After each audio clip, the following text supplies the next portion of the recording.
benjang sangat jimicil Ladinyo ngedali wus Drusra Surakala buta singa wragil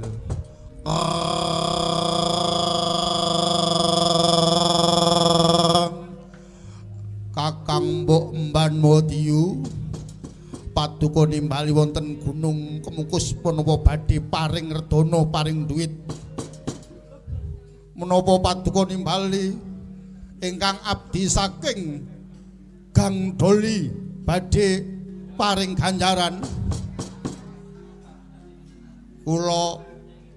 abdi saking tlatah Semampir nyuwun pawartos menapa paduka badhe paring ganjaran nuwun sewu Kanjeng Mbok Menggeng kula ditya kala saking anyar Kembang menapa paduka paring ganjaran menapa paduka badhe paring ganjaran menawi paduka badhe paring ganjaran badhe kula nggih ugal-ugalan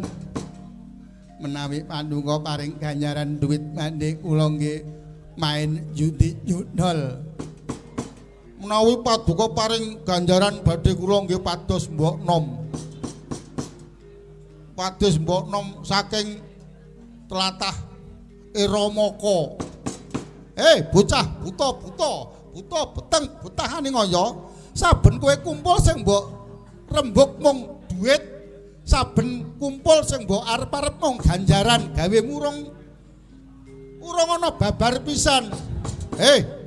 para buta buteng betangane ngoyo dina iki kowe tak kumpulke bakal golek gawemu nggih matur nuwun kula nggih sampun dados pengangguran kula mboten gadah pedamalan kula mboten gadah pakaryan kula sampun nganggur mergi ngangnuli sampun dipun tutup kula badhe ngrumat rangga mboten saged ngantos utung awak kula dapur kula mboten memper amargi pun mboten wonten biaya ngene bab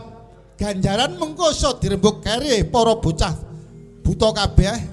ana gawe kowe kudu bisa ngawut-ngawut taman siswa jalaran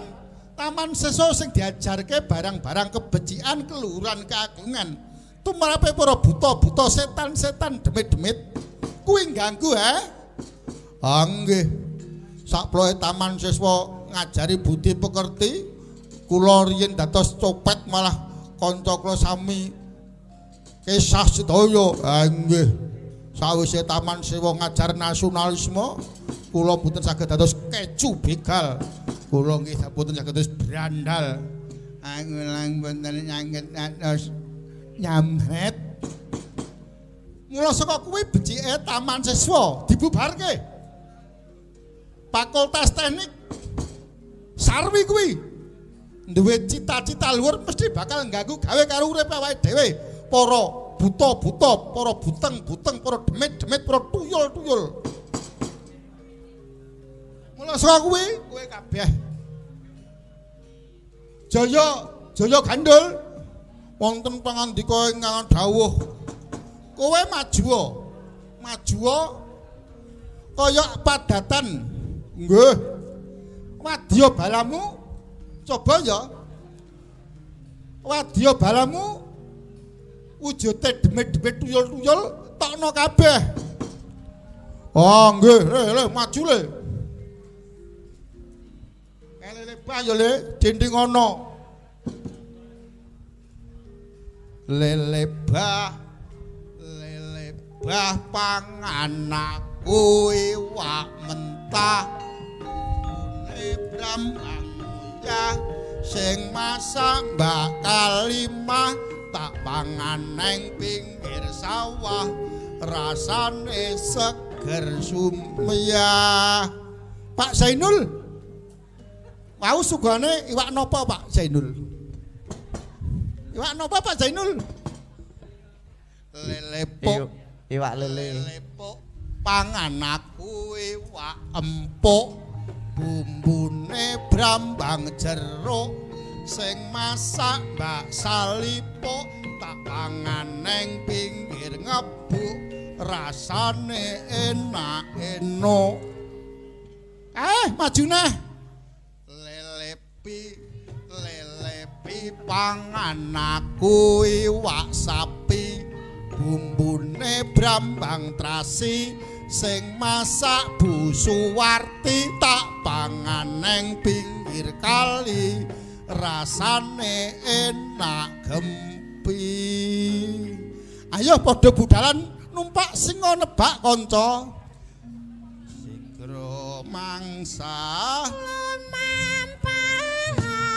Notwirama ketar tambur bendene menyama lungkung seling sesahuran salom preta noni